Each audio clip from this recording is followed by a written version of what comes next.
영화를 통해 마음이 열리는 곳 뒷방상영관입니다. 영화가 끝나면 우리는 뒷방에 모여 대화를 시작합니다. 나와 당신의 영화는 우리의 대화를 통해 새롭게 살아납니다. 영화를 통해 마음이 열리는 곳 비밀스러운 뒷방으로 여러분을 초대합니다. 안녕하세요. 안녕하세요. 저는 뒷방상영관의 온정. 안녕하세요. 노랑입니다. 네, 그렇습니다. 오늘은 저희 둘이서 녹음을 할 예정입니다. 노랑씨, 12월이에요. 잘 지내셨나요? 오랜만이잖아요. 그렇죠. 오랜만이네요. 되게 오랜만이시잖아요. 저는 그런가? 지난주에 했는데. 아, 지난주에 사운드 오브 뮤직 하셨죠? 네. 저는 풀립들 이후로 오랜만이에요. 네. 아, 근데 풀립들 되게 많은 분들이 들어주셨더라고요. 그래요? 네. 거의 역대 재생 횟수 2위? 아, 막 그 정도로 많이들 들어주셔서 되게 뿌듯했습니다. 그러네요. 그때도 여기 앉아서 녹음했던 기억이 있는데. 여튼 여러분 12월이에요. 한 달도 안 남았어요. 이제 2018년이. 좀 그런 게 있어요? 12월이면 마음이 좀 다르다던가. 좀 싱숭생숭해지지 않나요, 보통? 12월이면? 저는 별로. 강하군요. 저는 좋아요. 아. 왜냐하면 12월에 항상 콘서트가 있기 때문에 그쵸, 내일 씨가 콘서트를 하시겠죠. 항상 그것을 기다리고 이제 또 오늘 배송이 시작되는 날이기 때문에 이제 언제 오나. 배송이요? 그러니까 티켓 배송을 이 오늘 시작하는 날이 있어요. 그 예매는 한 달쯤 전에 하고 그래서 오늘부터 또 엄청 기다리고 티켓 받으면 또 엄청 좋아하고 또 엄청 기다리다가 가겠죠. 좋네요. 근데 저는 좀 우울한 얘기를 하자면은 그냥 굳이 12월이어서가 아니라 그냥 최근에 좀 되게 여러 일이 많았어요. 그러니까 제 주변에서 뭔가 일이 많은데 물론 뭐 무슨 일인지 자세히 여기서 말은 못 하겠지만 뭔가 하소연을 하고 싶어지더라고요. 네, 그래도 방송이고 뭔가 나 하고 싶은 말 하는 데인데 이 정도 좀 말해도 되지 않을까 생각했는데 그래서 그때 좀 썼던 글이 있었는데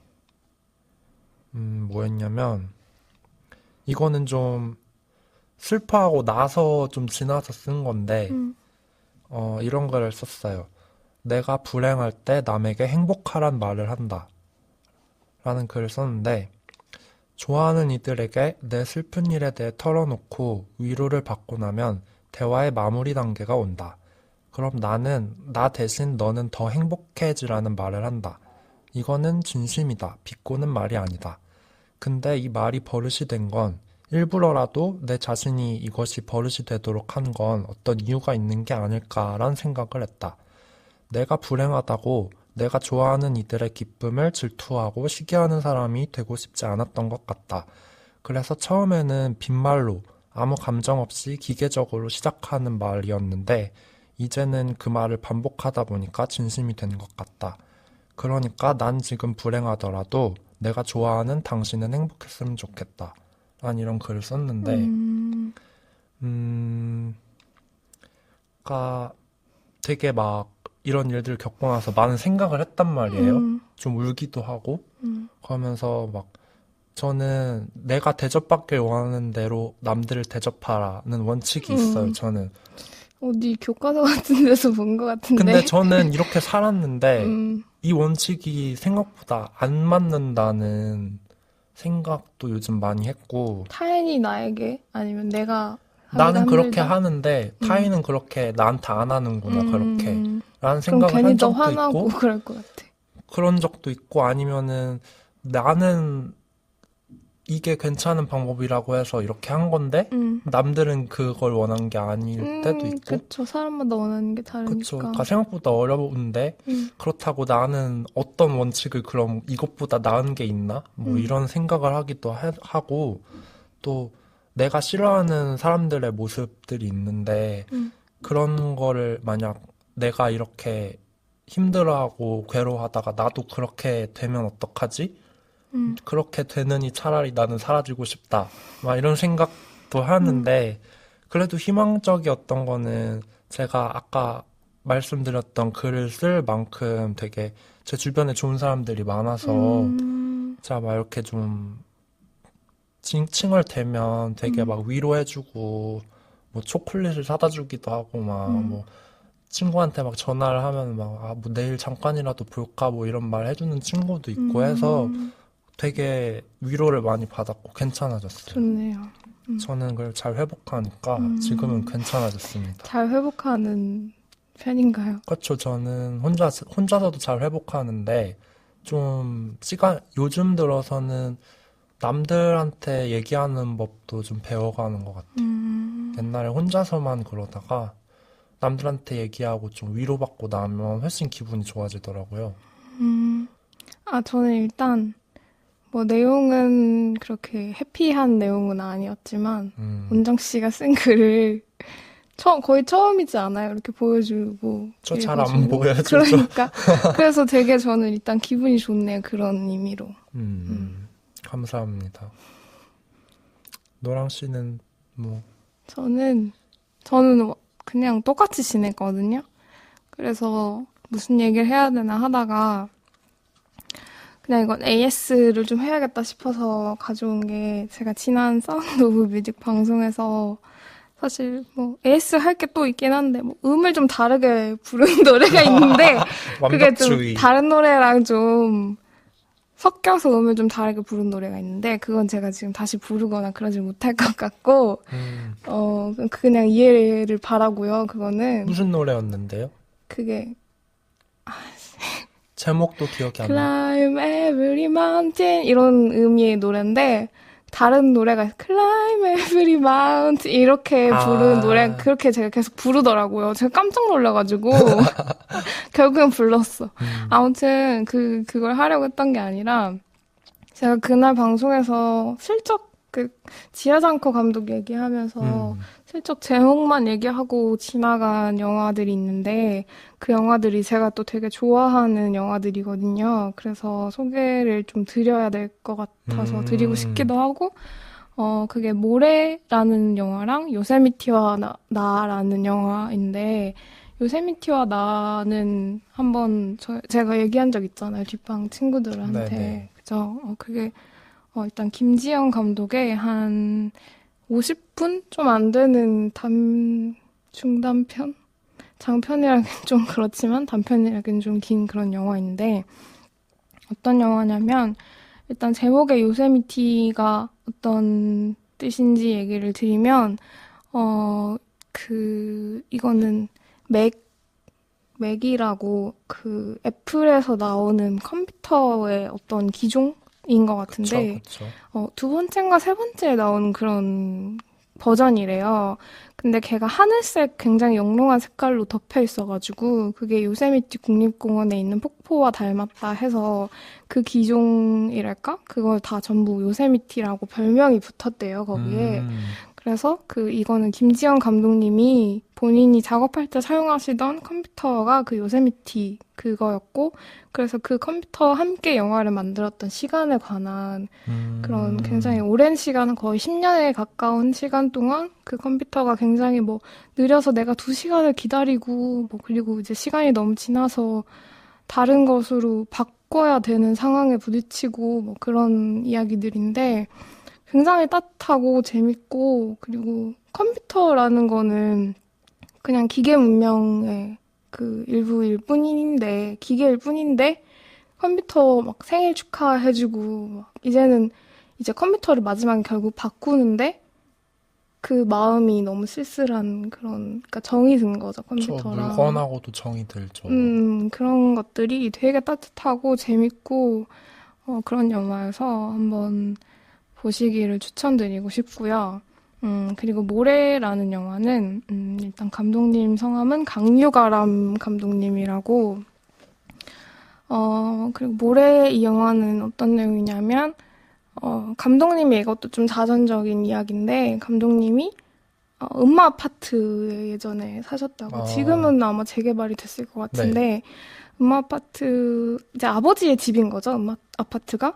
그래서 음마 아파트 재개발 소식이 들려온 이후부터 뭐 아버지가 이 아파트 가격이 엄청 오르니까 이걸 판다 만다 이런 얘기를 하시는데 감독님은 좀 빨리 팔았으면 좋겠는데 아버지는 가격이 더 오르게 기다리시고 계속 더 오를 거라고 기대를 가지고 계시고 근데 실상은 그렇지가 못하고 근데 그 과정에서 뭐 이 집이 사실 그런 강남에 되게 좋은 집을 비싼 집을 가지고 있다고 하면은 주변에서는 강남 꽤 중산층 이렇게 바라보는데 실상은 어떠한가 그렇게 바라보면은 우리 집에 빚이 얼마나 있고 그래서 이 집에서 대출을 받아서 사업을 어떻게 굴리고 있으며 그리고 내 동생은 뭐 유학을 가서 부모님께 돈을 받아서 쓰고 나도 지금 영화를 만들겠다고 이러고 있고 막 이런 상황들이 굉장히 한국 사회의 단면을 굉장히 잘 보여준다고 생각했어요. 저는 이 한 개인,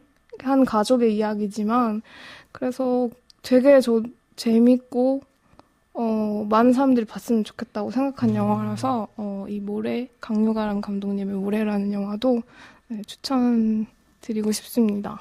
두 영화는 DVD로 나와 있나요? 아, 이게 저도 어쩌다 발견을 한 건데 이게 서울 독립영화제 2011 베스트 컬렉션이라는 DVD가 있더라고요. 네. 이게 예스24에서도 판매를 하는 것 같고 저는 사실 저희 학교 도서관에서 빌려서 봤는데 검색을 해보니까 한국영상자료 영상도서관에도 있더라고요. 이 DVD에 모래도 있고 요세미티와 나도 있고 사실 저는 벌새라고 제가 부산영화제에서 본 네.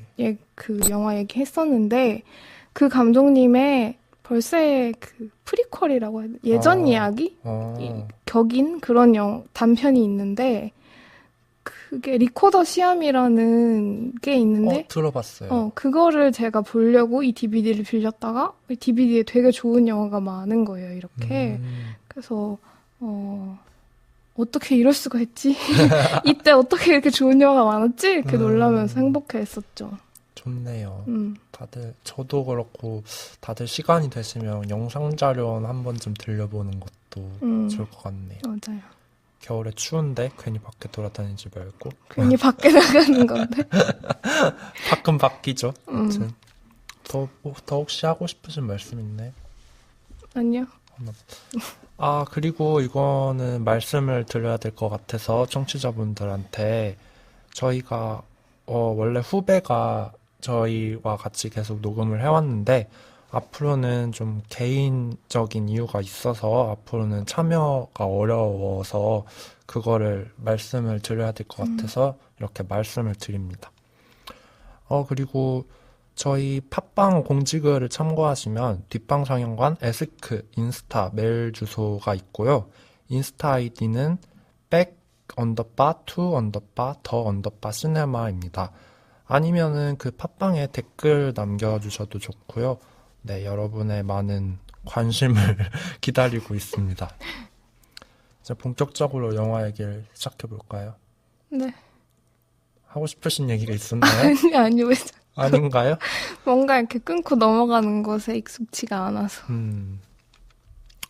네, 뒷방상영관 30번째 영화는 벌써 30번째. 장률 감독님의 군산, 거위를 노래하다입니다. 이 영화 어떻게 선정하게 됐죠? 이 영화도 자꾸 제가 막 강하게 주장을 하는 사람처럼 사운드 오브 뮤직도 제가 하자고 해서 했는데 주관이 뚜렷하면 좋은 거죠. 그쵸, 저는 주관이 뚜렷한데 제가 하자고 했는데 제가 최근에 장률 감독님 영화를 수업에서 봤어요. 두만강이라는 영화였는데 그거는 연변과 그러니까 중국과 러시아와 북한 거의 경계에 있는 어떤 마을의 조선족 마을의 이야기거든요. 네. 그래서 북한 사람들이 계속 강을 건너서 오고 뭐 그런 이야기들이 벌어지는 건데 저는 그 영화 되게 좋게 봤거든요. 그래서 장률 감독님 영화를 저는 춘몽도 되게 좋아했었어요. 되게 좋아해서 어제 사실 보고 왔는데 그래서 장률 감독님 영화를 쭉 한번 봐야겠다. 그리고 마침 군산 이 영화가 걸려 있으니까 지금 상영관에 그러니까 이걸 하면 좋지 않을까 해서 맞죠. 저도 사실 장률 감독님 영화를 이전에 본 적이 없는데 어차피 언젠가는 보게 될 거라는 생각을 그래요? 했고 아닐 수도 있을 것 같은데. 아니 뭐 어차피 영화를 좋아하다 보면 뭐 유명한 감독님 작품들을 하나씩은 보게 되니까 어차피 뭐 언젠가 볼 텐데 뭐 마침 극장에 있으니까 저도 보면은 괜찮겠지라는 생각을 했는데 근데 뭔가 제목에 일단 군산이란 지명이 들어가 있잖아요. 근데 제가 사실 막 지역의 역사라던가 이런 거에 크게 관심이 없는 사람이라서 그것 때문에 좀 망설여지긴 했어요. 거위는 괜찮았나요? 거위요? 거위의 노래는 괜찮아. 근데 제가 그래서 장울 감독 영화를 몇 편 봤어요. 네. 근데 좀 제가 약간 뒤통수 맞은 느낌이 들었던 게 저는 좀 영화를 보면서 이렇게 공통점이나 이렇게 특성을 발견해내면서 이걸 연결시키는 걸 좋아하거든요. 홍상수 감독이나 뭐 그때도 얘기했지만 우즈의 야스지로도 그렇고 이 사람만의 고유한 특징과 어떤 분위기가 비슷하면 또 그 분위기를 따라서 계속 보는 것도 좋아하고 그런데 장울 감독님 영화는 좀 되게 다른 것 같다는 생각이 많이 들었어요. 춘몽이 되게 다른 것 같아요. 아, 영화마다 분위기가 막 다른가요? 경주랑 군산은 좀 비슷한 것 같은데 박해일 배우가 나와서 그런지 두만강도 되게 다르고 그러니까 두만강의 춘몽, 군산 뭐 이런 거랑 되게 다르고 그리고 중경이라는 영화를 봤는데 중경도 되게 다르고 제가 뭐 초기작 망종 당시 이런 거는 보지를 못해서 말하기가 어렵지만 그래서 좀 분명히 반복되는 어떤 이 감독님만의 고유한 무언가 있는 것 같긴 한데 분위기는 좀 케바케인 것 같아요. 사실 같은 감독님이 분위기를 다 다르게 찍는 것도 쉬운 일은 아닐 텐데 신기하네요. 그럼 저희 장률 감독님에 대한 소개를 해볼까요? 장률 감독님은 일단 중국 연변 조선족 그 무슨 지구 뭐지? 제가 알기로는 그러니까 장률 감독님 부모님께서 일제강점기 때 중국 연변으로 가셔서 장률 감독님도 거기서 태어나고 자란 중국 쪽의 사람이 되었다고 알고 있어요. 그래서 조선족 마을에서 자라긴 했는데 또 교육은 완전 중국 교육을 받으셨고 그래서 중국어 쓰시는 게 더 편하시다고 하더라고요. 네, 연변대학교 중국문학과를 졸업하셨대요. 그리고 그래서 소설을 쓰셔서 등단도 하셨고 그렇게 계속 쓰시다가 천안문 사태 이후로 아마 정확히 그 이유인지 모르겠는데 그 연도를 기점으로 정성일 평론가의 글에는 그렇게 나왔더라고요. 그때 뭐 민주화에 대해 기고한 글을 기점으로 중국 정부로부터 교수직도 정지되고 창작 활동도 금지당했었다고. 그래서 그 이후로는 소설을 안 쓰시고 그러다가 영화를 만드신 계기는 이제 친구랑 그냥 우스갯소리로 영화 그거 뭐 아무나 만들지 이렇게 얘기를 하다가 진짜로 그냥 영화를 만드셨다는? 맞나요? 네, 단편 11세란 영화를 진짜 찍었는데 이게 베니스 영화제 단편 부문에 초청받아서 호평을 들었대요. 참 대단하죠? 정말 영화 아무나 찍는 건가요? 그래서 그 이후부터는 영화 감독으로의 커리어를 시작하셨는데 39살에 첫 영화를 만드시고 멋있다. 영화를 또 정식적으로 교육받으신 것도 아닌데 대단한 것 같아요. 그래서 2005년에 망종이란 작품으로 칸영화제 비평가 주간에서 수상하시기도 하셨고 연세대학교 커뮤니케이션 대학원 영화 전공 교수로 올해 6월까지도 강의를 하셨대요. 아쉽다. 뭐 커뮤니케이션 대학원 가시려고요? 아니 뭐 마주치기라도 할 수도 있었을 텐데. 저는 제가 마주친 건 아니지만 그냥 그런 목격담을 자주 들었었어요. 거기 가면 있다더라. 거기 자주 온다더라. 근데 저도 얘기를. 마주쳤는데도 모르는 걸 그랬을 수도 있어요, 사실. 그냥 지나가는 아저씨니까. 그쵸.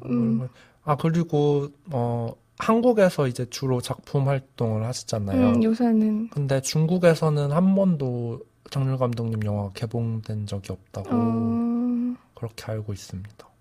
그렇구나. 그러면 영화 찍으신 거는 당시, 망종, 중경, 두만강, 풍경이라는 다큐멘터리 영화도 있고요. 경주, 최근에 한국 와서 찍으신 거는 이리, 경주, 군산, 춘몽, 이렇게 있네요. 주로 이리도 이게 지역명이거든요. 군산도 그렇고, 춘몽도 그 수색 지역, 알아요? 수색역? 그 일대. 수색역? 그 일대를 기반으로 찍은 거고, 경주라는 지역을 이 제목이고, 좀 그런 것 같아요. 그 지역에 관심을 가지시는 것 같아요. 그리고 또 다른 특징으로는 좀 되게 경계와 관련 있는 것들을 찍으신다고. 그래서, 노랑 씨의 말에 의하면 정체성이라던가 내셔널리티 이런 이 말을 해주길 바랬던 거군요. 네, 이런 그러니까 경계와 그 두만강이라는 영화도 그 두만강은 딱 북한과 중국의 경계에 있는 지역이잖아요. 그리고 이 군산이라는 영화에도 일본인들이 등장을 한다던가 그리고 그 중국 동포들, 조선족 분들 많이 등장하시고, 그런 경계에 있는 사람, 그 경계로서의 정체성의 경계에 있는 사람, 그리고 그거, 내셔널리티의 경계, 이런 거를 계속 탐구를 하시는 것 같다는 생각이 들어요. 네, 이거는 저희가 나중에 자유 코너에서도 더 얘기해 볼 예정입니다. 네. 네, 다음으로는 이 영화의 줄거리에 대해서 노랑 씨가 소개해 주세요. 줄거리가 긴데, 일단 이 군산은 이게 제목인데, 거위를 노래하다라는 부제가 붙어 있잖아요. 이걸 설명을 좀 드리면은, 이 거위라는 시가 있어요. 그 중국에 되게 유명한 동시래요, 이게. 그래서 당나라 때 무슨 사람이 지은 건데, 이거를 중국 아이들한테 읽어보라고 하면 다 할 줄 아는 그런 유명한 시라고 하더라고요. 확인해보지 못해서 모르겠는데, 어떤 내용이냐면, 이게 영아더라고요. 거위가 노래하다? 이게 한문으로 영아라서, 영화에 영아 이렇게 하지 않아요? 아닌가? 거위 이렇게 하나? 그 박해일 배우님이 이걸 부를 때요? 그 아버지가 영화 그런 말을 하죠. 박해일 배우님이 여기서 윤영이란 이름으로 등장하는데 돌아가신 어머님이 영아라고 자신을 자주 불러줬다는 그런 말을 했죠. 그게 뭔가 이거랑 이 시의 제목이랑도 연결이 되는데, 이 시의 내용을 한국말로 읽어드리면, 거위 굽은 목으로 하늘을 향하여 노래한다. 흰 털이 푸른 물에 떠 붉은 손으로 맑은 물결을 젓는다. 이게 제가 번역기를 돌려서 제가 다듬은 거라서 정확하지 않을 수 있다는 점 참고해 주시고요. 그리고 이제 일단 이야기의 구조를 먼저 설명을 해드리면 2부 구성이거든요. 첫 번째 이야기, 두 번째 이야기가 대충 1시간씩 그렇게 합쳐져서 2시간이 되는 것 같고, 두 이야기가 벌어지는 장소가 달라요. 첫 번째 이야기는 군산, 두 번째 이야기는 서울, 주로 신촌, 연희동, 인사동 이 근처에서 벌어지고요. 중요한 특징은 두 번째 이야기에서 시간의 흐름이 일상적이지가 않아요. 하루의 시간은 일상적으로 흘러가는데 날이 밝으면 어제 이야기가 시작되고, 그렇게 어제 그렇게 돌아가다가 마지막 날에는 주인공들이 군산으로 떠나는 정황을 관객들이 보게 되고요. 그래서 처음 군산에서 딱 시작을 하는데 이 영화가 그렇게 마지막에 그 처음 시작한 군산 그 시간과 장소에 도착하는 것으로 끝이 납니다. 수미상관이죠.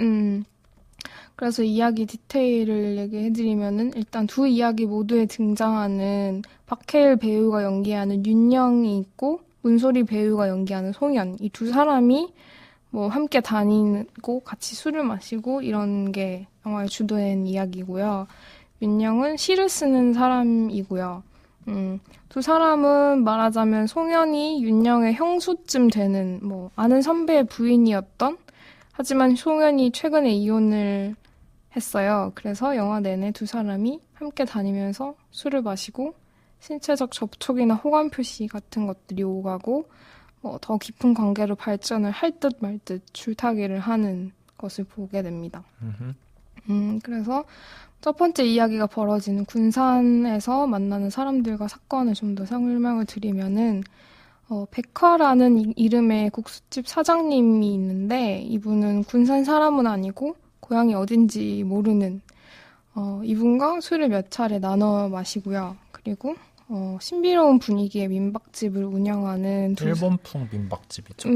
두 사람이 있는데 그 사장님과 그 딸이 있는데 딸은 어렸을 때 어머니가 차에 치여 사망하는 현장을 목격하고 그 이후로 트라우마를 앓고 있어요. 그래서 낯선 사람이 오면 피하고 말을 하지 않는 사람이고요. 그리고 그 사장님은 원래 일본 후쿠시마란다. 후쿠오카 사람인데 그 죽은 부인의 고향이 군산이라서 군산에 살고 있는 사람이고 이 사람은 사진을 찍어요. 근데 사람은 찍지 않고 풍경, 건물 같은 거를 찍고요. 그래서 두 부녀가 일본어를 사용하는 것도 볼 수 있고요. 군산이란 지역의 특징을 좀 더 얘기하면은 일본풍, 뭐 민박집도 그렇지만 일본풍의 정원과 일본풍의 건물들이 보이고 또 일제강점기에 수탈당하던 사람들, 목이 잘린 사람의 사진 전시가 벌어지기도 하고요. 군산에서는 주로 이 송현이 윤영은 관심이 없고 민박집 사장님과 가까워지고 적극적으로 호감을 표시를 하고요. 그래서 윤영은 주로 혼자 돌아다니면서 군산이란 공간을 탐색하고 또 반복해서 그 민박집 딸과 마주치게 됩니다. 그리고 서울로 돌아와 보면은 이 서울에서 벌어진 사건은 일단 제가 순서를 맞춰서 써놓긴 했는데 시간 순서는 실제와 좀 거꾸로 벌어졌던 어떻게 순서가 되는지 사실 저희도 헷갈리는데 그렇게 생각해 주시면 되겠고요. 일단 윤영은 연희동에 살고 있는데 연희동은 화교촌이라는 게 좀 중요한 특징인 것 같고요. 윤영의 집에는 조선족 출신의 가사도우미 분이 일해주고 계신데 근데 윤영의 아버지는 조선족을 멸시하는 해병대 전후의 활동가이시고요.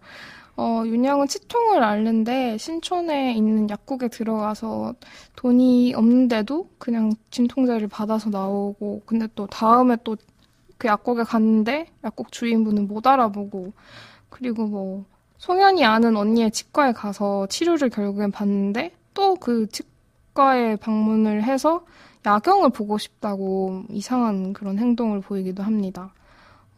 그리고 윤영은 신촌에서 동포법인가 조선족과 관련된 법에 대한 시위하는 시위 그 장면과 시위하는 행렬과 마주치는데 그 집회 주도자가 조선족인 척 연기를 하는 사람인 뭐 그런 해프닝도 있고요. 그 집회에서 송현과 아주 오랜만에 재회를 하고 그때부터 두 사람은 거의 매일 만나서 술을 마십니다. 뭐 그러다가 송현의 옛 남편과 그 현 애인 혹은 현 부인이 운영하는 것 같은 카페에 가서 진상을 부리기도 하고 뭐 북한산에 있는 윤동주 기념관에 방문하기도 하고 뭐 그러다가 윤영의 돌아가신 어머니의 고향인 군산으로 향하는 그래서 아까 말씀드렸던 것처럼 다시 처음에 군산으로 돌아가는 그 이 정도.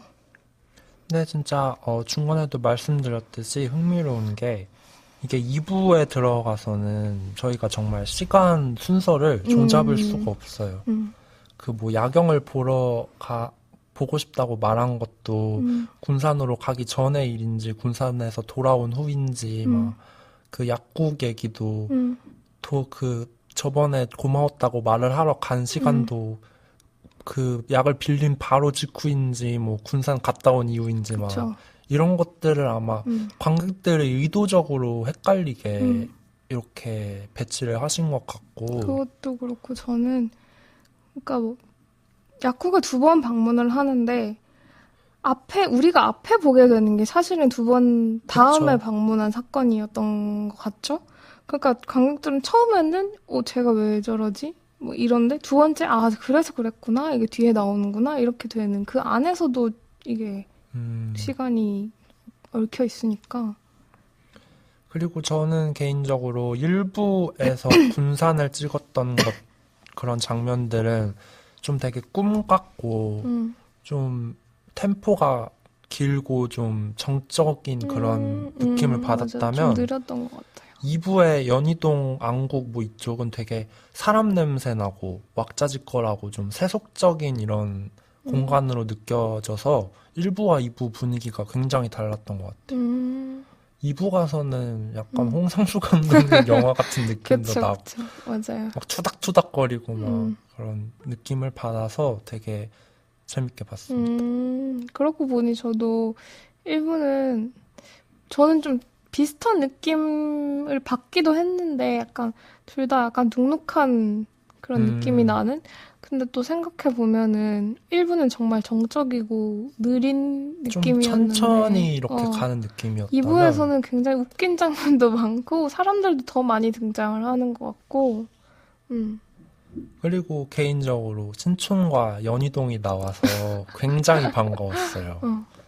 그 연희동 골목은 완전 자주 가는 데잖아요. 저 연시가 항상 가는 그 골목도 있고 막 또 그 신촌 굴다리에서 집회한 거 맞죠? 딱 거기. 기차 그 밑에.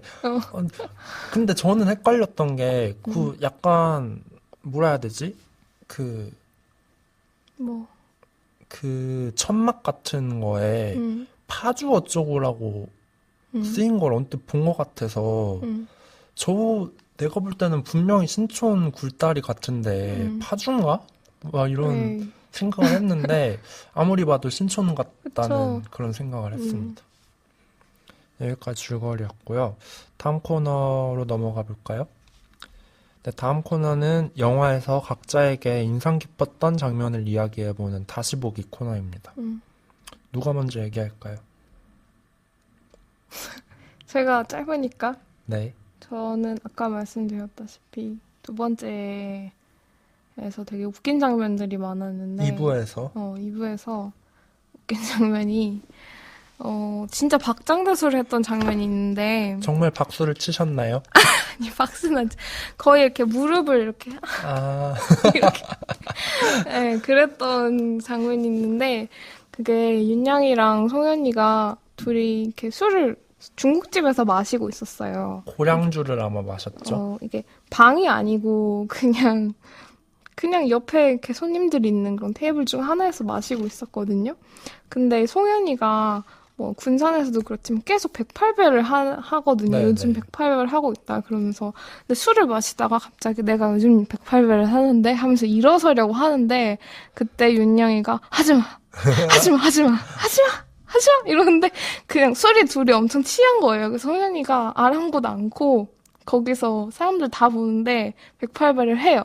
그것도 자 내려가시고 이렇게 뭐 손을 이렇게 맞잡으시고 뭐 쑥 올라옵니다 하고 다시 뭐 이런 설명까지 곁들이면서 그걸 하는 거예요. 그래서 뒤에 사람들이 굉장히 웅성웅성 봐요. 쟤는 뭔가 근데 거기서 진짜 저는 제일 웃겼던 건 박해일 하지마 이런 건데 또 하니까 에라 모르겠다 하고 그냥 또 뭐 장단을 맞춰주더라고요. 그리고서 자기도 노래 부르잖아요. 그쵸. 그리고 문소리 배우가 연기하는 송현이가 이걸 하고 나서 너도 있어? 너도 뭐 있어? 해봐 이렇게 하니까 이제 박해일 배우가 그때 근데 이 카메라가 원래는 되게 좁게 잡아주고 있었거든요, 식당을. 그래서 뭐 앞에 한 테이블 정도밖에 관객들은 볼 수가 없었는데 그래서 앞에 한 테이블 있나 했는데 그 윤영이 일어났을 때 전체적으로 식당을 확 잡아주면서 그 식당 전체에 있는 사람들이 다 보이게 돼요. 맞아요. 다른 테이블들이 여러 개. 그래서 훨씬 더 많은 사람들이 이 상황을 보고 있다는 것을 알게 되고 그때 윤영이가 아까 얘기했던 그 거위 동시 노래가 있나 봐요. 노래를 부르면서 거위 손 같은 그런 동작을 하면서 좀 이상한 탈춤 같은 것을 막 추죠. 그쵸. 그게 정말 웃겼고, 그리고 또 웃겼던 거는, 윤영이가 그냥 골목을 걸어가다가 아버지 친구랑 마주치는데, 아버지 친구가 뭐, 아버지 잘 지내시니? 넌 잘 지내니? 뭐 이런 일상적인 얘기를 하는데, 아버지 돌아가셨어요. 이랬어요. 근데 친구분이, 어제도 뵀는데? 무슨 소리냐고. 어제도 만났는데? 돌아가셨다고? 막 이렇게 하고 그냥 지나가거든요? 그러고, 또 송현을 만나서 뭐 인사동 근처를 막 이렇게 돌아다니다가 뭐 우리 아버지 한번 볼래? 막 이런 얘기를 해요. 근데 송현이가 내가 너의 아버지 왜 만나? 뭐 이렇게 얘기를 하고 있는데 갑자기 거기서 아버지가 등장. 옆에서 아버지가 등장하는 거. 그게 너무 뜬금이 없잖아요. 아버지 얘기를 하고 있는데 갑자기 아버지가 등장하시는 게. 근데 거기서 윤영이가 아버지한테 아버지 어디 가세요? 웬일이세요? 막 이렇게 얘기하는데 아버지가 모르는 척하고 지나가요. 그래서 막 따라가는데 왜 그러세요? 막 이러는데 너 내가 죽었다고 했다며? 이렇게 막 이렇게 조각조각 사실 된 것들이 이렇게 연결이 되게 이상하게 되면서 난 너 같은 아들 준 적 없다. 맞아. 맞아. 거기다 또 송현은 옆에서 담배 피고 있었는데. 맞아. 송현이가 되게 진보적인 그런 정치적인 신념을 갖고 있는 사람인데, 이 아버지가 해병대 전우회시라고 완전 보수 꼴통? 뭐 이런 그런 이미지로 나오죠. 표현을 사용을 했던 것 같아, 보수 꼴통이라고. 그래서 내가 아버지 만나면 안 되겠다. 그러면서 담배를 피고 있는데 아버지가 딱 지나가시는 거죠. 그래서 담배를 뭔가 어떻게 해야 될지 뒤로 모르겠는. 막 이렇게 숨기면서, 안녕하세요. 막 이러는데 막 아는 체도 안 하고. 맞아. 이런 것들이 재밌었죠. 재밌었어요. 저는 사실 의미를 되게 이 영화가 뒤에도 얘기하겠지만 되게 분절되어서 나타나는 것들이 많아서 의미를 찾으려고 굉장히 많이 조합을 하면서 머리 아프게 보긴 했는데 뭐 특별히 의미를 부여한 어떤 부분들도 있었지만 그래도 이렇게 재밌는 부분들이 있어서 또 재밌게 본 것 같아요. 그쵸. 이런 파편들이 나한테 더 인상 깊었으면 이게 더 좋은 거죠. 저는 어디가 인상 깊었냐면, 우선은 저도 약간 2부에서 먼저 꼽자면은, 송현이 전 남편의 새 여자친구인지 뭐 부인인지, 그건 확실하지 않지만 여하튼 새로 만나는 사람이 하는 카페를 가요. 거기를 윤영이랑 송현이랑 둘이 가는데 윤영은 아무것도 모르고 따라갔다가 아마 신촌인 것 같은데 여튼 거기 갔어요. 카페에 가서 앉는데 송현이 되게 처음부터 까칠하게 이제 대하는 거예요. 그리고 아마 카페 주인분도 아마 송현을 아는 눈치인데 막 모르는 척을 하고 막 하는데 막 주문을 갑자기 바꾸기도 하고 막 이걸 마신댔다 갑자기 저 그걸로 바꿀래요. 막 이러면서 그리고 식탁에 갖다 줬더니 막 자리를 옮긴다 그런다거나 막 그런 식으로 자리 하니까 계속 옮겨요. 윤영이 되게 막 당황해하면서 왜 그러냐고 왜 그래 막 이러는데 이제 전 남편이 들어오죠 카페에. 그러니까 거기서부터 이제 진상 파악이 된 거죠. 선배니까 윤영한테는 왜 이러는 건지 송현이. 그러니까 거기서도 이제 송현이 계속 막 이렇게 아니 꼽게 쳐다보다가 그 카페 주인을 하는 정은채 배우님한테 막 악수를 청하거든요. 우리 악수나 해요. 막 이런 뉘앙스로 하는데 쿨한 척 하는데 또 손을 막 꽉 잡으니까 막 그 정은채 배우님이 막 막 이러면서 되게 불편해하는 기색을 보이거든요. 근데 저는 여기까지 모습을 보면서 이 송현이란 인물이 어떻게 자기 자존심을 어떻게 안 구기면서 자기가 불쾌하다는 걸 표현하려고 노력하는구나라는 걸 느꼈는데 그게 더 찌질해. 그쵸. 사실 그런데 그러니까 사실 자기한테 막 상처를 준 사람한테 내가 당신 때문에 진짜 상처받았어요 라고 직접 말하기가 쉽지 않잖아요. 그것도 좀 자존심 상하기도 하고 그니까 막 이렇게 괜찮은 척 하면서 괜히 막 이런 카페를 찾아와가지고 막 자기 의식하라고 불편하게 굴고 이런 건데. 나는 쿨한 여자다. 나는 이 남편의 새 부인과도 친구처럼 지낼 수 있다. 그리고 너네 잘 살아라. 나는 이 새 남자 데리고 왔다. 맞아. 일부러 데리고 온 거 맞아. 나 새 남자 데리고 왔다고. 더 젊은 남자. 우리 쿨하게 지내자 하지만 이게 안 되는 거잖아요. 그 악수도 그렇고 또 체면을 지키려다 결국 나중에는 그 전 남편 오토바이 막 그렇게 발로 차고 막. 그렇죠. 계속 차요. 저는 이때 그 문소리 배우님의 연기가 정말 좋았거든요. 저 인물이 지금 어떤 감정일지 너무 잘 알 것 같아서. 그래서 좋았고, 또 다른 장면이라고 치면, 저는 이 영화, 특히 일부에서 미장센이 되게 예쁘다는 생각을 했어요. 그래서 이 영화 중간에 어디서 멈춤 버튼을 눌러도 스틸컷으로 할 만한 가치가 있다고 생각을 했고, 난 프레이밍, 막까 인물이나 뭐 이런 피사체를 카메라 안에 담는 그런 구도도 굉장히 감탄했던 것들이 많았고, 그냥 지나가는 그런 민박집의 짧은 쇼트들이라던가 아니면 그 해변에서 그 민박집 주인이랑 송현이랑 걸어가는 걸 이렇게 멀리서부터 계속 찍어주는 이런 것들도 되게 감탄하면서 봤거든요. 저 되게 딱 기억에 남는 장면이 있는데, 그 윤영이가 어떤 빈 건물에 관심을 가지잖아요. 그래서 처음부터 들어가려다가 실패하다가 결국엔 담을 넘어서 들어가는 네. 그 건물을 그냥 이렇게 쭉 이어지는 복도를 찍기도 하고, 윤영이 이렇게 들어와서 보다가 근데 카메라가 돌아갔는데 윤영이 어디 다른 데 갔다가 이렇게 문으로 들어오고 카메라가 어디 또 다시 돌아갔다가 다시 여길 잡으면 윤영은 저 밖에 있는 창문에서 윤영의 얼굴이 보이는 그런 게 되게 절묘하고 뭔가 신비로운 느낌을 주면서 또 예쁜. 맞아요. 그래서 저는 그 일부의 이런 햇살 비치는 군산의 모습을 좀 신비롭기도 하고 좀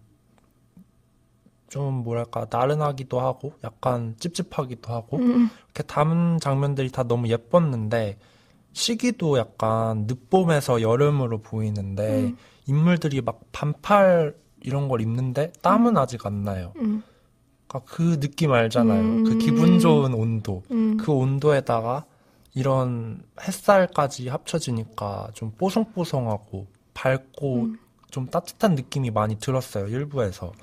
근데 2부에서 저는 인상 깊었던 장면이 초반부에 윤영이 방에서 자다가 치통 때문에 괴로워하면서 깨는 장면이 있어요.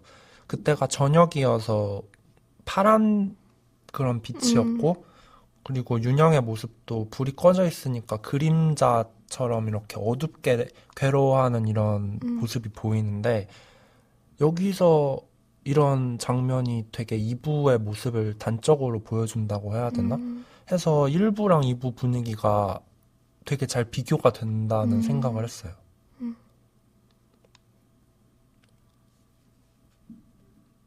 2부도 물론 모르겠어요. 근데 2부를 보면서는 그렇게 막 엄청 예쁘다, 막 화면 너무 아름답다라는 생각을 별로 안 했던 것 같아요. 저는 잘은 모르지만 군산에 가보진 않았지만 장소의 차이일 수도 있지 않을까 하거든요.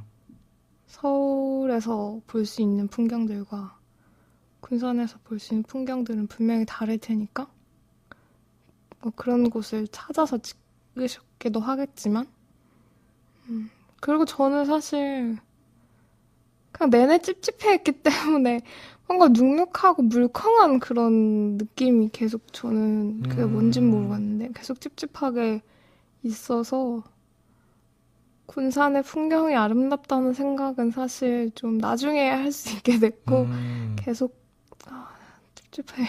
전 보면서 진짜 계속 감탄했는데 저는 그렇게 봤습니다. 더 하고 싶은 말씀 있으신가요? 장면에 대해서?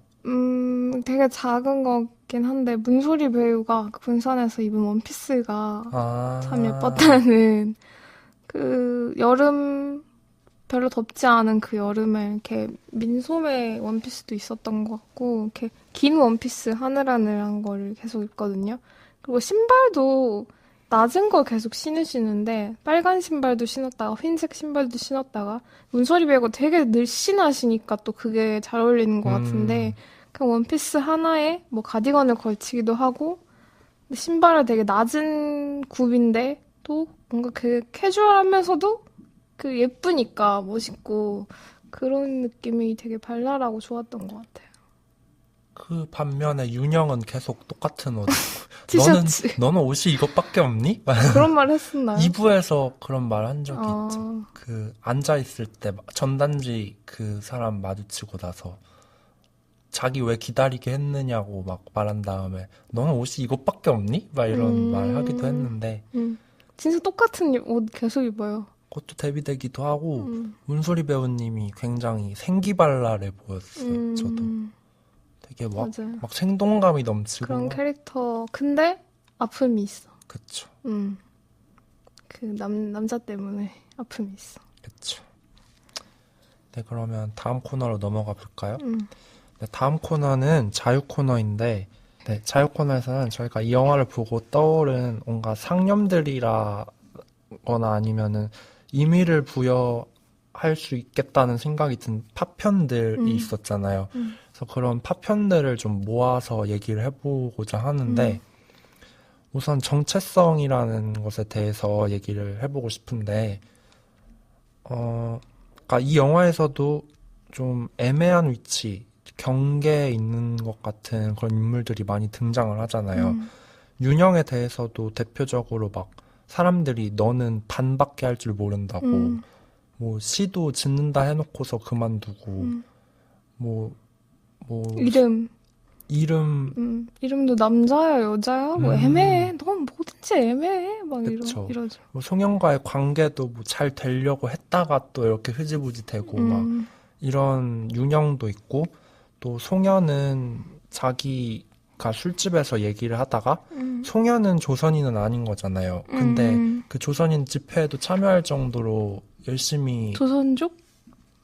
조선인이라고 하면 너무 저 잘 모르겠어요. 그 용어에 대해서. 조선족? 아마 조선족이라고 했을 것 같은데 영화에서는. 뭐가 더 적확한지 저 잘 모르겠는데 여튼 자기는 그쪽이 아니면서도 막 집회에도 참여할 정도로 열심인데 그거에 대해서 뭐 자기 할아버지가 뭐 중국에 있다가 한국으로 돌아오셨는데 사실 돌아오지 않으셨으면 나도 지금 조선족이라고 이런 얘기를 하면서 그러니까 송현도 본인이 조선족이 될 수도 있다고 생각하는 한국인이지만 그런 인물이기도 하고 또 그 여관 주인도 일본인이지만 군산에 이라는 한국에서 살고 있는 그런 인물이고 또 그 트라우마를 겪고 있는 딸도 말을 잃었는지 아닌지 뭐 그런 애매하게 자기가 원하는 사람들한테만 일본어로 말을 하는 그런 애매한 인물이죠.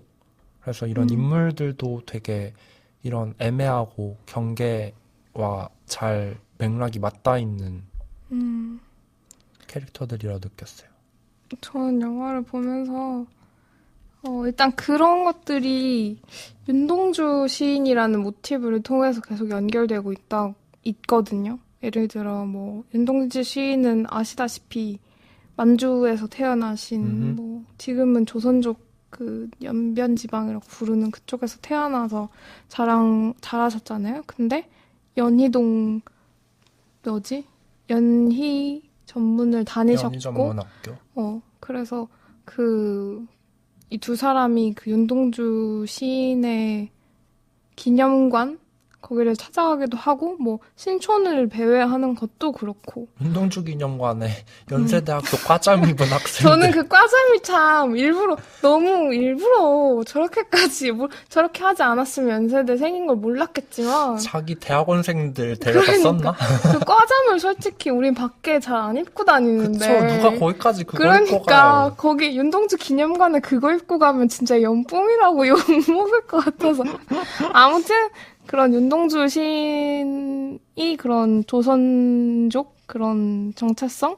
근데 연희동이라는 어떤 화교들이 사는 지역? 그리고 윤영이 사는 집에 이제 조선족 출신 분께서 가사도우미로 일해주시고, 근데 뭐 그 완전히 윤동주 시인이 태어나신 그 지역이 있는데 거기서 편지가 오잖아요, 그분한테. 그 가사도우미 분이 그래서 친척이라고. 그분도 윤 씨여서, 그래서 윤동주 시인이 저희 친척 뭐 할아버지입니다. 그쵸. 이러고 그러고, 그리고 군산도 연결되는 게 그 군산이라는 지역이, 과거 일제 때 그 쌀 수탈 기지로 유명했던, 그래서 뭐 그런 수탈 당하던 사람들의 사진 아까 얘기했던 것처럼 나오기도 하고, 뭐 일본풍의 가옥도 많고 그런 곳인데, 그곳에 살고 있는 일본 사람들이 또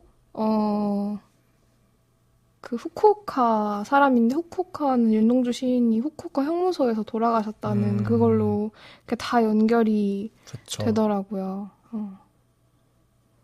그래서 제가 하려고 했던 얘기가 있죠. 저는 제가 요즘 그런 생각을 많이 하는 것 같은, 좀 아시아 영화 탐색 이런 수업을 듣고 있기도 하고, 그래서 뭐 아시아 트랜스내셔널리티 막 이런 얘기를 많이 하거든요. 저에게 노랑은 아시아 그 자체예요. 아시아에 대해 박식한 그런 이미지예요. 박식이라기보다는, 근데 저는 제가 아시아인이라는 생각을 하거든요. 왜냐하면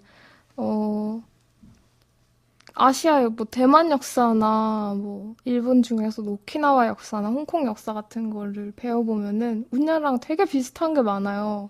일제 식민지 식민지였고, 그리고 뭐 독재 경험했고, 그리고 급속도로 경제 성장과 도시화를 경험한 그 경험들이 다 다른 지역이었지만 그게 공통점을 만들어준다는 것 때문에 제가 뭔가 연결해서 생각하길 좋아하는데, 아무튼 그래서 이 영화에서도 좀 그런 경계에 있는 어떤 정체성 같은 거를 계속 보여주니까, 예를 들어 그 백화 그분도 고향이 어디세요 물으니까 고향이 어딨어, 사는 곳이 고향이지, 뭐 이런 군산에서 것도. 만난 술집 주인분.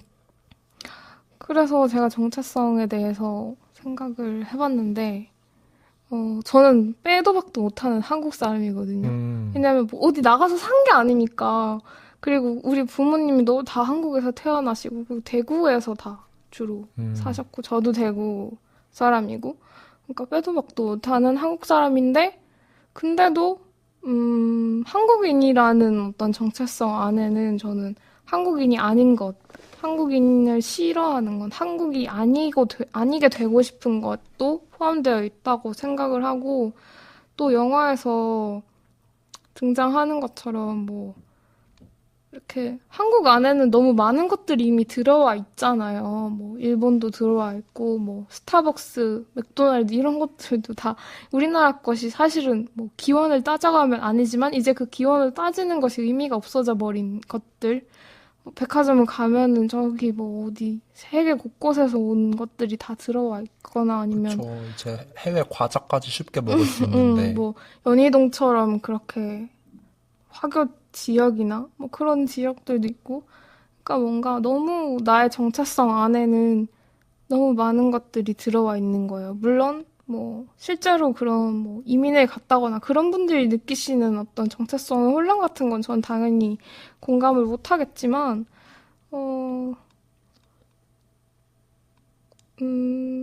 그냥 그런 걸 보여주는 것 같기도 했어요. 서울을 특히 보여줄 때, 서울 안에 뭐 중국인 관광객 다니고, 윤영은 중국어 할 줄 아는데, 윤영이 뭐 학교를 다녔었죠. 한국 사람인데 그냥 연희동에서 살았고, 그리고 결국에는 문소리 배우가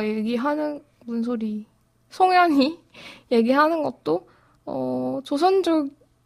지금은 우리가 조선족을 만나면 되게 뭔가 다른 것처럼 얘기하잖아요. 근데 정말 한 끗 차이일 수도 있다. 그건 우연해. 우리 부모님, 우리 할아버지 때 어떤 조상님 분이 한국으로 오는 선택을 할 것인지, 아니면 거기서 남는 선택을 할 것인지, 그것에 따라서 우리가 이렇게, 그 작은 우연이 우리를 이렇게 만들었을 수도 있다. 뭐 그런 것도 그렇고, 아무튼 좀 이 도시 안에 들어와 있는 되게 여러 가지 마주하게 되는 다양한 그런 것들이 많이 보였던 영화인 것 같고, 아까 윤영에 대한 얘기도 했지만 윤영이 되게 잘 보고 다니는 사람이라고 저는 생각을 네. 하거든요. 윤영이 경계에 있는 사람이기 때문에 저는 잘 보고 다니는 사람인 것 같다고도 생각을 했었어요. 뭐 어떻게 설명을 해야 될지는 그러니까 모르겠지만 되게 호기심이 많아서 이것저것 많이 들어가 보고 궁금하면 찾아보고 군산에서도 여기저기 다 들어가 보잖아요. 군산에서 뭐 일본풍 가옥에서 뭐 노래를 되게 옛날 노래 같은 그쵸. 거를 하는 것도 막 들어가서 보고, 그리고 뭐 신촌 야경도 막 본다고 하고, 치아 견본 같은 거 치과 갔을 때 그런 것도 이렇게 유심히 보고, 그리고 목 잘린 사람 사진을 보더니 막 쇄골뼈를 막 만져보겠다고 한다던가, 뭐 그리고 이상한 춤 추는 사람 있었잖아요. 무술인지 춤인지 네, 모를 그런 사람도 군산에서도 한 번 마주치고 서울에서도 한 번 신촌 마주쳐요. 아마 유플렉스겠죠. 그거랑 뭐 집안 구석구석도 되게 그 민박집 집안 구석구석 막 사진 인화하는 방이라던가 CCTV 있는 방이라던가 걸려있는 사진들이라던가 그런 것도 있고, 대나무 숲에 막 들어가서 이렇게 경치를 보나? 아무튼 이렇게 보는 장면도 있고, 그런 것들이 저는 윤영이라는 배우가, 아니, 박해일이라는 배우가 좀 되게 제 취향이 아니라서 별로긴 했지만 되게 윤영은 되게 좋았어요. 저 윤영이 관찰하는 인물로서 그렇게 돌아다니는데 저는 물론 이것도 설정이겠지만 근데 그 인물의 사회성 없음이 저는 너무 거슬렸어요. 저는 그 부분이 재밌었어요. 저는 재밌지 않고 좀 되게 거슬렸는데 그 아까 말한 아버지 친구한테 막 아버지 돌아가셨다는 장난을 친다는 근데 거나 그게 장난이 아니라 전 무슨 의미가 있다고 생각을 했거든요. 글쎄요. 그럴 수도 있겠지만 그냥 일상적으로 생각해 볼 때 그러면 진짜 그런 패드립을 친다거나 아니면 민박집 주인이 들여보내기 싫어서 거부하는데 굳이 막 여기 방 많아요 막 이런 말을 한다거나 그 치과 의사 그 이미숙 배우님한테도 갑자기 가가지고 막 저 정말 죄송한데 야경을 여기서 꼭 보고 싶습니다. 그러면 다짜고짜 막 부탁하잖아요. 근데 전 이런 모습들이 굉장히 거슬렸거든요. 근데 그렇기 때문에 이 인물이 어디 속하지 않고 주변인인 거겠죠. 아니, 뭐 그렇다기보다는 그게 뭔가 설명을 할 수 없는데 저는 그게 다 연결되어 있는 것 같은. 근데 뭔가 관찰자는 이런 성격이 어울리는 것 같아. 막 너무 맞아. 친화력 좋아서 막 이러면은 그런 생각을 했고 또 저는 이 영화를 보면서 시간 순서의 역전 같은 걸 생각해 봤는데 이 영화가 아까 말했듯이 1부, 2부가 있잖아요. 근데 왜 굳이 시간상 더 뒤에 나타난 1부를 앞에 배치했을까? 라는 것에 대해 생각을 해봤어요, 저는. 근데, 저는 이렇게 영화를 배치해서 좀 더 안타까움을 느끼기도 했는데, 왜냐면은 2부 막바지에 이제 군산으로 여행 가는 윤영과 송현을 보면 좀 기대에 차 있는 것 같단 그쵸. 말이에요. 좀 분위기도 막 발랄하고 둘 간에도 뭔가 잘 될 것 같다는 기류가 있고 막 잘 웃고 막 군산에 가볼까? 막 이런 기대감에 찬 모습이었다면 1부 마지막에 가면은 뭐 송현도 그 민박집 주인과 잘 안 됐고 윤영도 송현은 물론이고 그 민박집 주인의 딸과도 좀 이건 좀 애매하긴 잘 한데 되려고 했던 건지도 잘 모르겠지만 그러니까 아무튼 뭔가 어떤 사건이 강한 벌어지지. 유대를 쌓지는 못하는 그런 느낌이었거든요. 그래서 1부의 마지막이 굉장히 좀 씁쓸한 여운을 남겼는데 그러니까 저희는 2부를 보기 시작하자마자 알잖아요. 이 인물들이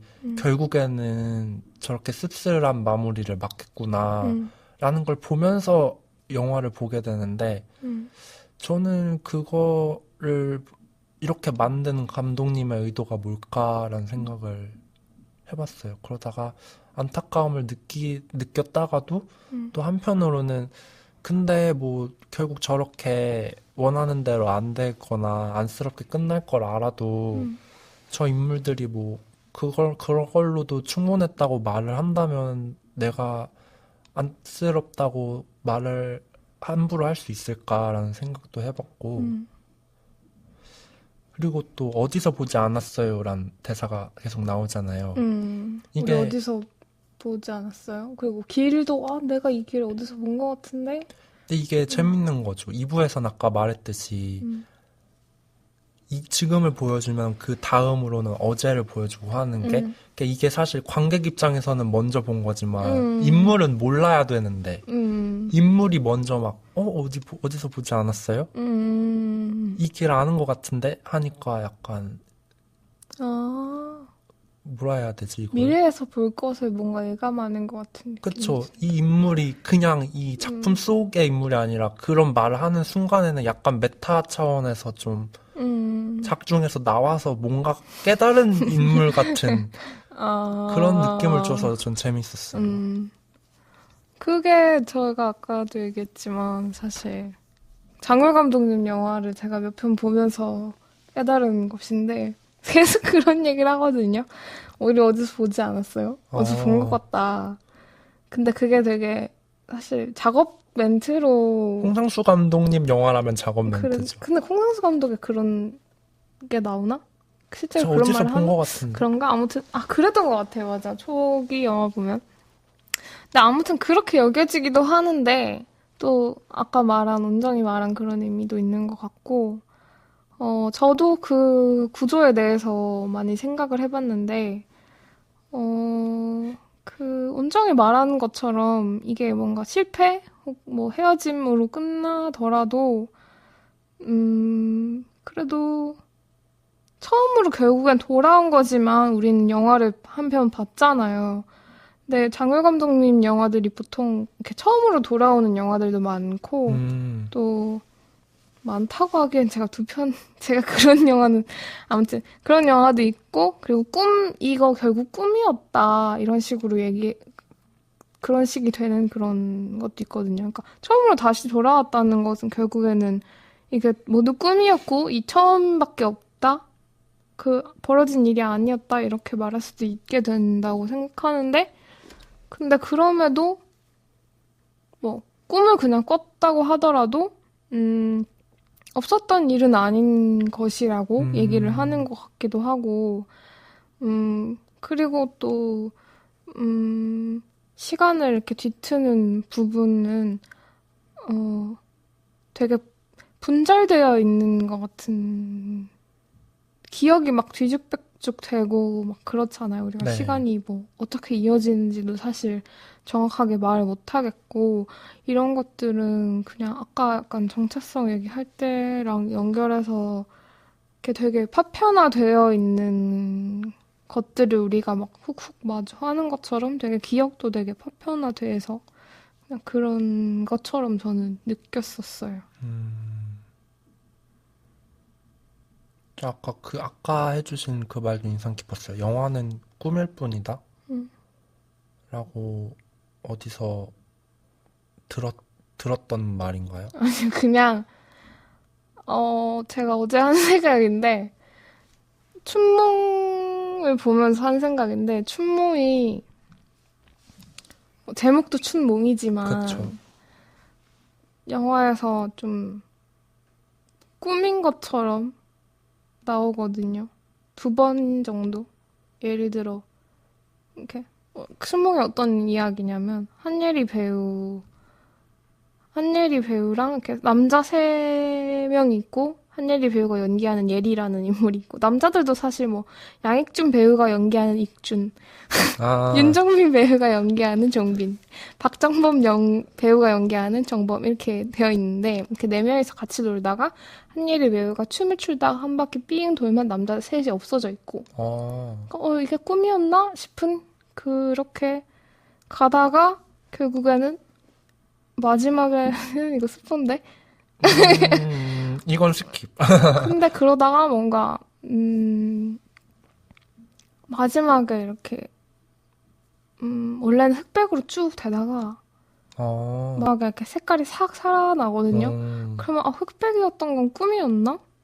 이게 진짜 현실인가? 뭔가 이런 생각이 드는데 근데 뭔가 이게 저는 그런 구조가 좀 의미가 있다고 생각한 게 춘몽에서는 춘몽이 사실 막 예쁘고 아름다운 이야기가 아니에요. 그 수색이라는 그 지역은 되게 재개발이 될 예정 지역인가? 아무튼 그래서 건물들도 다 되게 낙후됐고 그리고 거기 나오는 정범은 탈북자 출신의 어떤 공장에서 일을 하다가 1년 일했는데 6개월치밖에 돈을 못 받아서 여튼 그런 인물들이 나오고 그러니까 다 좀 한 사람은 종비는 간질 발작을 일으킨다거나 그리고 예리는 쓰러진 되게 몸이 불편하신 아버지를 돌보면서 사는 그런 되게 힘든 사람들의 이야기인데 근데 그 사람들이 그럼에도 되게 아름답거든요. 볼 때는 아름다운데 근데 이거 다 꿈이야 라고 얘기하는 것 같았어요. 저는 영화 끝나고 네. 그런 형식으로 한번 이렇게 끝나니까 근데 그게 되게 의미가 있다. 왜냐하면 사실 아름답기가 쉽지 않은 상황인데 그래도 한 번쯤 아름답게 영화를 찍는다는 것이 그렇지만 아름답지만은 않다는 이렇게 아름답게 보는 거 다 네 꿈일 뿐이다 라고 말하는 게 오히려 더 현실적이라는 생각이 들어서 그런 꿈 구조나 마지막에 처음으로 다시 돌아가는 구조를 사용하는 게 어떤 의미가 있을까 그럼 자꾸 생각하다 보니까 이런 생각을 하게 되네요. 일부가 저에겐 좀 꿈같이 느껴지기도 했어요. 아니면 이렇게 과도하게 좀 너무 과도하게 일부러 예쁘게 찍었다는 생각도 좀 들기도 했고 환상처럼 그런 느낌을 받은 기억도 있네요. 그리고 저는 또 인상 깊었던 게 이 영화에 등장하는 남녀 관계들이 좀 다 뒤틀려 있다고 느꼈거든요. 막 때때로는 성폭력 같은 걸 암시하는 것 같기도 한 그런 관계들도 있고 그러니까 뭐 예를 들어 사실 윤영이랑 송현의 관계만 해도 일부에서는 정확히 무슨 관계인지도 안 나와요. 그래서 저는 처음에 형수님이라고 하길래 진짜 친형의 전 형수님인 줄 알고 이거 굉장히 찝찝하다. 근데 물론 아는 형님의 전 부인으로 밝혀졌지만 그래도 사실 좀 그렇긴 한데 그래도 좀 찝찝하긴 하잖아요. 근데 뭐 그게 또 세간의 시선이지만 우리가 사랑한다 그러면 어쩔 수 없긴 하지만 아까 뭐 흠을 잡는 게 아니라 그냥 그래 뭔가 좀 찜찜한 이것도 있고 그 송현과 그 민박집 주인의 관계도 민박집 주인은 아직 제가 볼 때 죽었지만 사랑했던 아내를 아직 못 잊는 것 같은데 그런가요? 저는 그 사람의 태도가 굉장히 수동적이잖아요. 쟤는 뭘 바라는 거지? 싶었어요. 근데 결국에는 거절한 거잖아요. 돌려서 그렇죠. 되게 애매모호하고 이상해요, 그 사람. 근데 그 사람한테 계속 그렇게 대쉬하는 송현도 그렇고. 송현은 뭔가 이제 큰 상처를 받았으니까 좀 자신에게 상처를 주지 않을 사람을 찾아다니는 것 같은데 그런 말을 하잖아요, 실제로. 상처 주지 않을 사람 같아요. 그걸 뭘 보고 한다는 건지 모르겠는데 그것도 그렇고 또 윤영이랑 그 민박집 딸의 관계도 그거를 좀 남녀 간의 사랑이다라고 보기는 좀 애매할 수도 있지만 외부에서는 그렇게 오해를 하잖아요.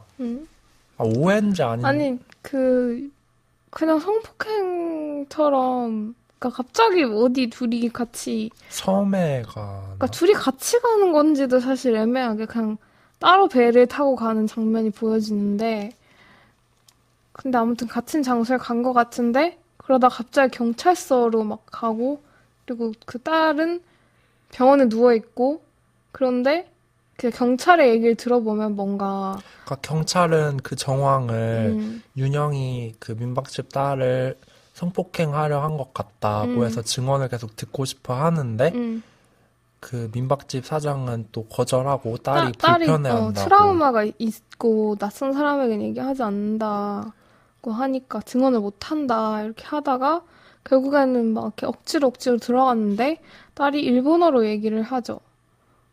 나는 어른이다. 너네가 뭘 아냐. 그 사람은 나한테 잘못 뭔가를 한 게 아니라 나를 구해주려고 했다, 오히려.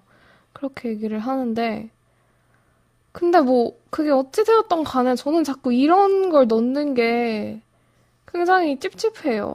그러니까 이것도 있고 그것도 있죠. 그 윤영의 아버지와 그 가사 도우미 분과의 관계도 맞아. 뭔가 한밤중에 윤영의 아버지가 갑자기 방문을 그 가사 도우미 분이 있는 방문을 억지로 열고 들어가고 그걸 막으려고 하는 그런. 맞아. 그래서 전 그 부분에 사실 윤영이 되게 좋았는데 윤영이 이렇게 쓱 보면서 도와드릴까요? 이런 식으로 얘기를 했는데 그게 좀 눈치를 주는 거죠. 왜 그러냐고 사실. 근데 그걸 저는 윤영의 성격으로는 그냥 말했다고 생각했는데. 아, 그래요? 근데 그게 뭔가 그래도 가만히 있었으면 무슨 일이 일어날 그렇죠. 수도 있는데 그걸 그냥 끊기 위해서 저는 둘러서 잘 얘기한 거였다고 생각하거든요. 아버지한테 왜 그러시냐고 이렇게 하기도 좀 힘드니까. 근데 아무튼 그렇게 뭔가 성폭행을 하려고 하는 것 같은 장면을 자꾸 넣는 게 너무 찝찝하고 그리고 장열 감독 영화에 좀 그런 장면이 계속 나오거든요. 실제로 두만강에서는 성폭행을 당하고 여성이 굉장히 수동적으로 그려지고 중경에서도 좀 성적으로 막 이렇게 되게 그려요. 아무튼 되게 이상하게 찝찝하게. 그래서 그게 더 강해졌는 건지 몰라도 아무튼 그런 것들이 너무 저는 찝찝하더라고요. 저도 굉장히 찝찝했어요.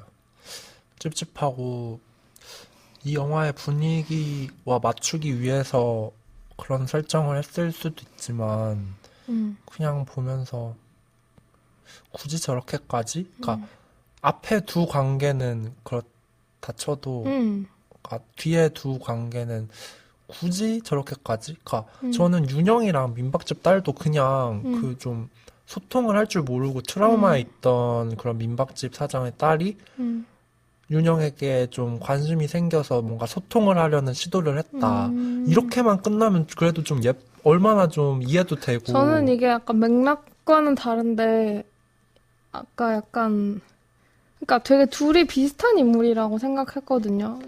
예를 들어 뭐 어머니가 둘 다 고향이 군산이라던가, 아니면 어머니가 둘 다 뭔가에 치여서 돌아가셨다거나, 아니면 그 친구는 트라우마를 앓고 있는데 윤영이 서울에 가면 치통을 앓는다던가 그게 되게 두 사람의 공통적인 걸 갖고 있으니까 그 부분은 제가 알겠는데 그 왜 그런 걸로 뭘 말하려고 하는지 모르겠어요. 그러면 뭔가 자아와 또 다른 자아와의 소통이 그렇게 불발되는 것을 그렇게 표현한 걸까요? 전 잘 모르겠는데 여튼 그것도 그냥 그렇게만 끝냈으면 좀 더 좋았을 텐데 굳이 그렇게 갑자기 경찰이 찾아와가지고 증언을 듣고 이런 장면까지 굳이 넣었어야 했나? 근데 아까 온정이 그런 얘기 했잖아요. 좀 일부러 찝찝하게 만들기 위해서 그런 것 같다.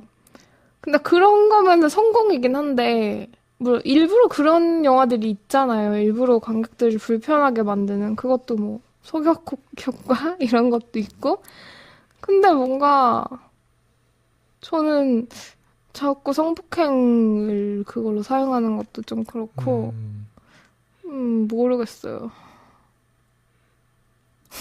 저도 잘 모르겠습니다. 아무튼 그게 좀 특이했고 또 다른 걸로는 저는 이 영화를 보면서 은교가 떠올랐어요. 그러니까 박해일 배우가 시인으로 등장한 것도 그렇고 그리고 박수담 배우가 사실 김고은 배우랑 닮았다는 말이 굉장히 많잖아요. 그쵸. 비교가 되곤 했죠. 이미지라거나 뭐 지금은 잘 모르겠는데 초반에 굉장히 그런 얘기가 많이 나왔었고 근데 여기서도 그 둘 간의 관계가 형성되고, 그리고 아까 박해일 배우에 대해서 그 치과의사 역할을 한 이미숙 배우가, 근데 이 사람의 눈이랬나 얼굴이 눈이었던 것 같은데. 선한데 악하다고. 근데 이 말도 사실 박해일 배우에 대해서 현실에서 사람들이 많이 하는 말이라고 저는 알고 있어요.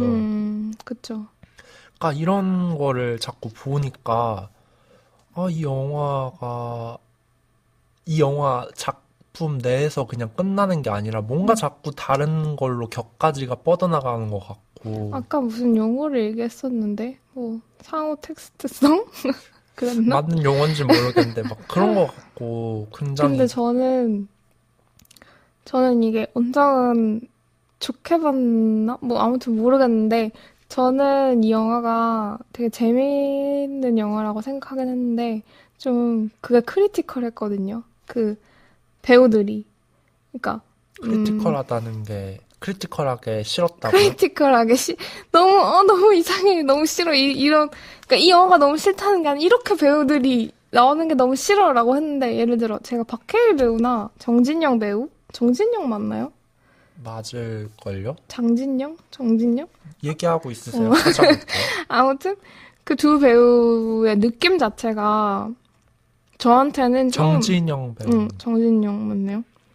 느낌이 되게 뭔가 물컹하고 눅눅한 그런 이상한 느낌이 있어요. 그 배우들이 가진 그 느낌 자체가.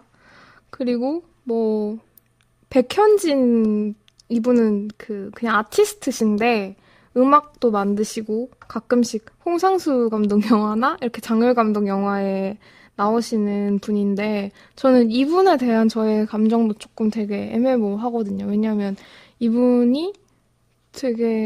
노래가 되게 좋긴 한데 가사를 들으면 좀 나쁘끄러워지는 그런 것들이 있어요. 근데 이렇게 나오는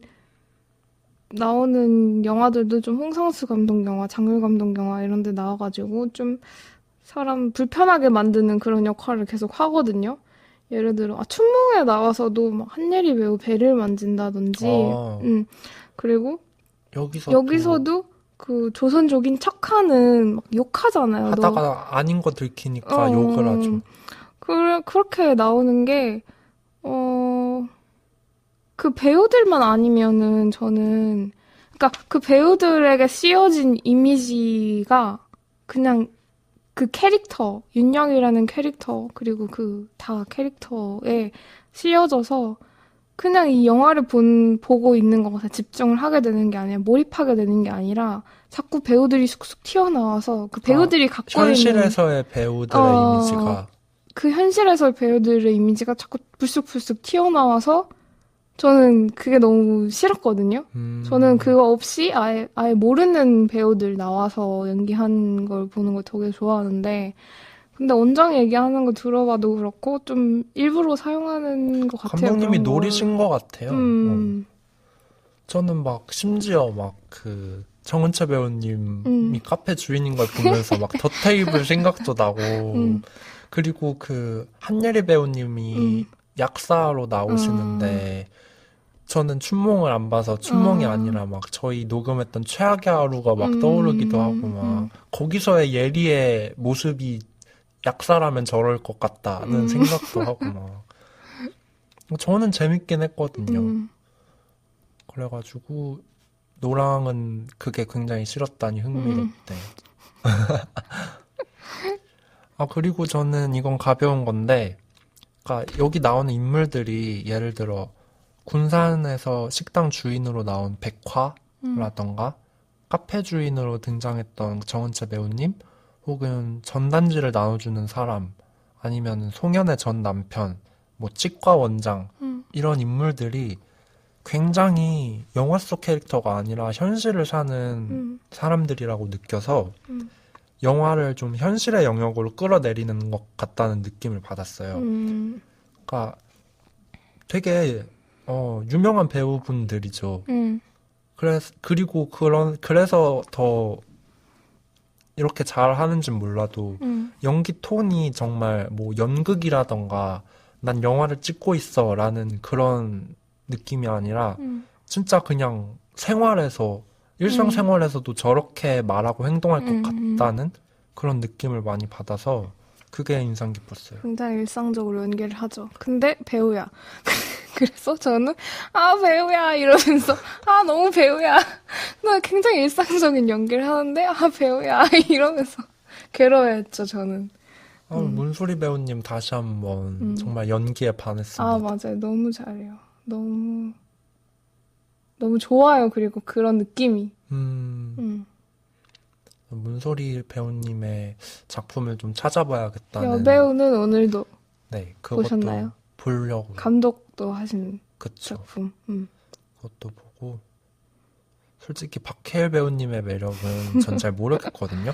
네. 근데 연시에 많은 여성 동무분들이 그런가요? 박해일 배우님을 좋아하는 분들이 있죠. 네. 알고 있는데 저는 빼주세요. 여쭤보고 싶네요. 그 매력이 뭔지. 근데 잘생기긴 했어요, 보면. 저것도 잘 모르겠어요. 근데 제가 남한산성을 봤거든요. 보셨어요? 아니요. 남한산성이 인조로 나오는데 거기서는 진짜 박해일 배우를 잘 썼다라는 생각이 들어요. 왜냐면 인조가 굉장히 유약한데 고집만 굉장히 세가지고 뭔가 그런 게 있거든요.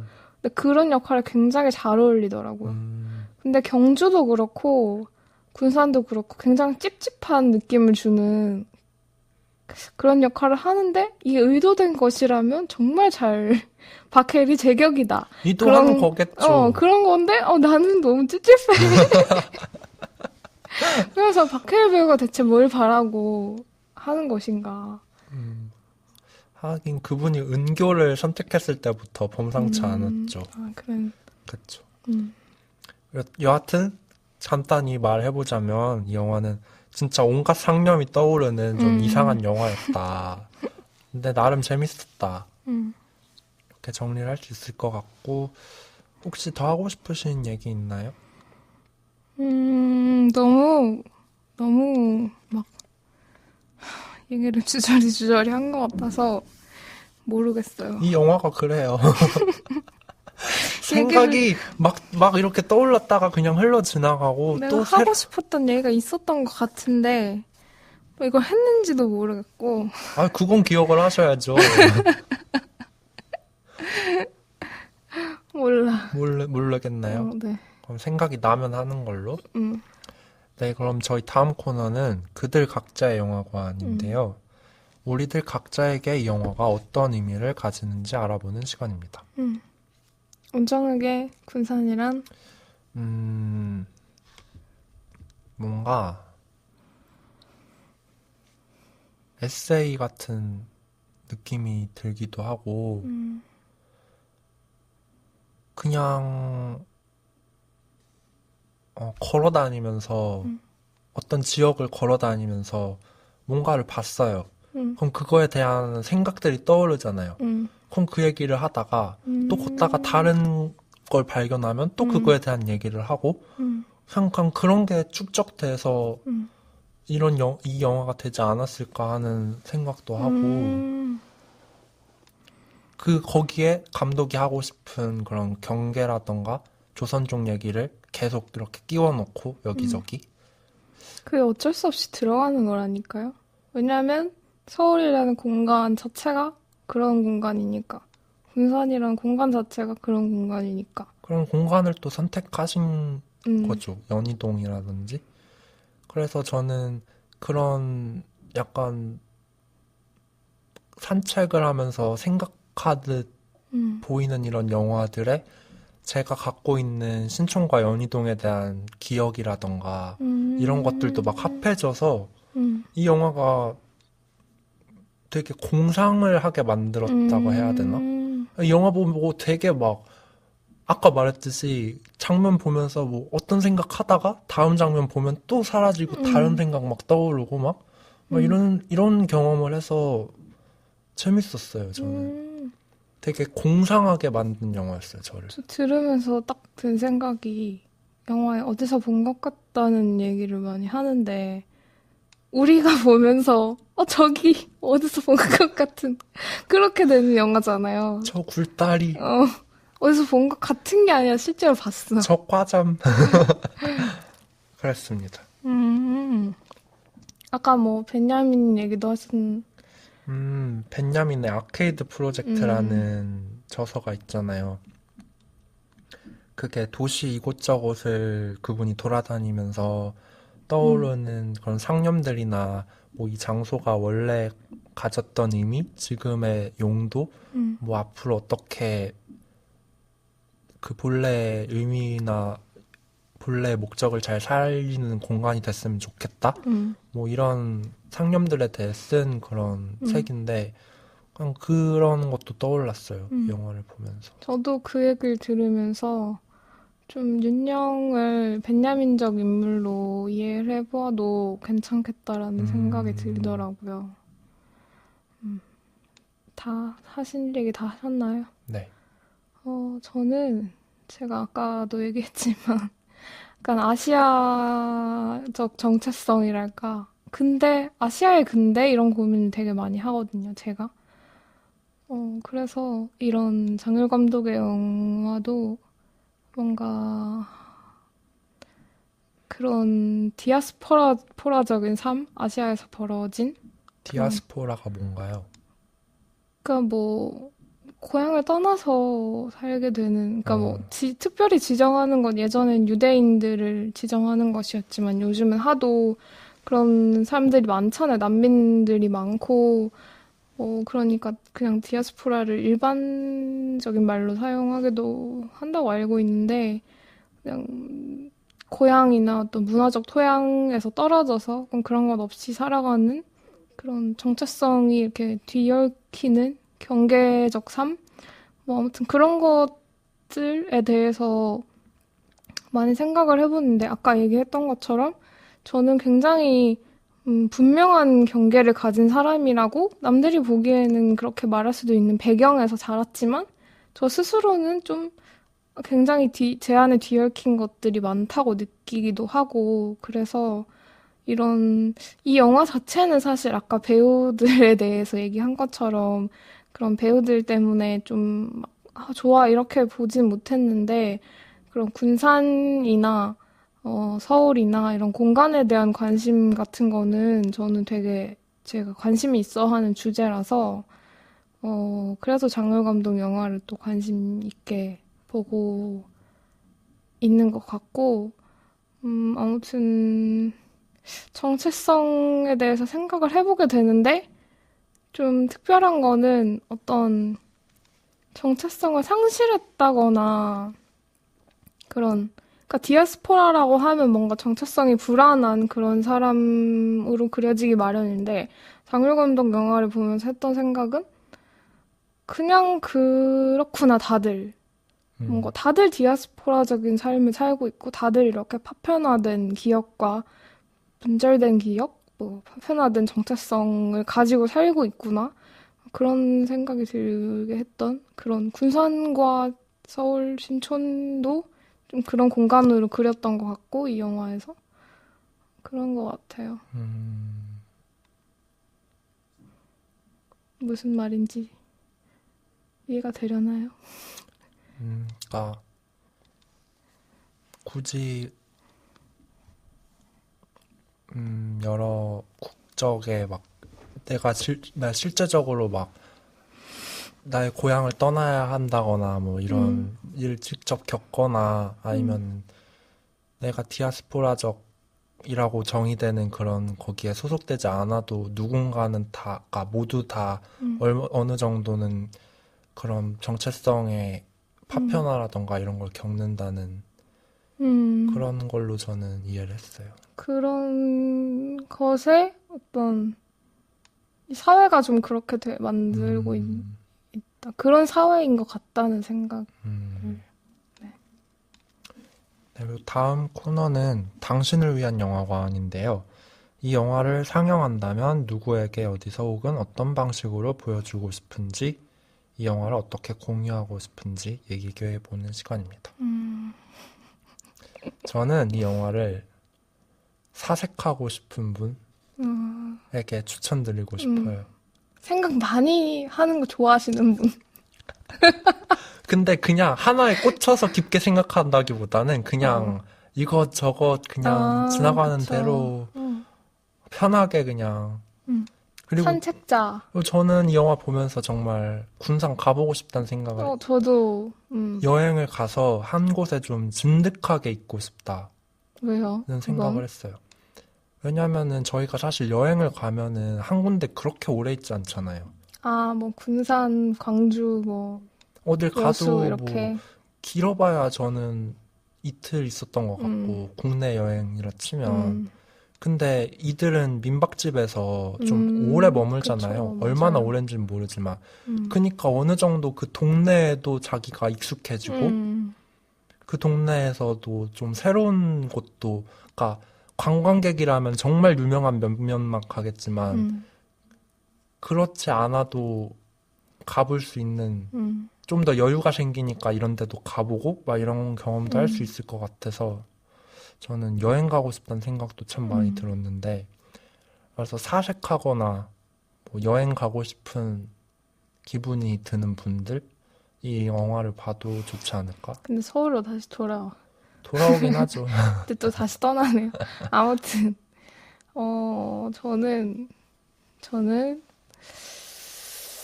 굳이 봐야 한다면, 춘몽과 두만강을 추천드리고 싶은, 그러네요. 춘몽을 제가 되게 좋아하거든요. 음, 춘몽도 물론 그, 백현진 배우님이 나와서 좀 불편하게 하는 부분이 있지만, 그 부분들이 만 빼면, 군산 얘기를 해야 되는데 춘몽 얘기하는 게 왠지 영화한테 미안하긴 하지만, 전 진짜 머리가 아파가지고 군산 보면서 아, 그래요? 네,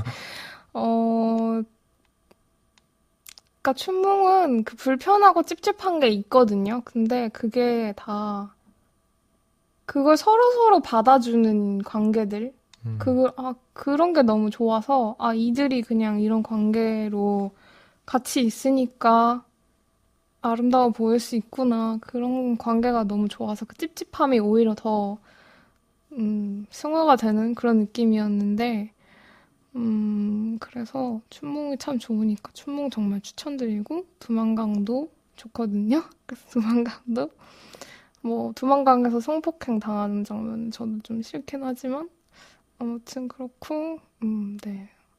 그렇네요. 아, 이 영화를 장률 장, 감독님의 최우선 작품으로 추천하고 그쵸. 싶진 않다. 내가 장르 감독 영화를 보겠다 하면은, 이제 아, 춘몽과 두만강 일단 추천드리고, 뭐, 시간이 그 난다면, 다음이 군산, 이 정도. 알겠습니다. 취향마다 다르니까. 그쵸. 네. 저희 슬슬 녹음을 마무리 해볼까요? 네. 오늘 녹음 어떠셨나요?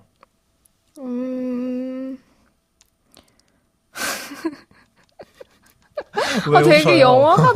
이 영화가 진짜 막 나의 기억을 조각조각 내는 것처럼. 그 영화가 막 그런 영화다 보니까 내가 무슨 말을 한지도 모르겠고, 오늘 시간이 엄청 짧지 않았어요, 우리?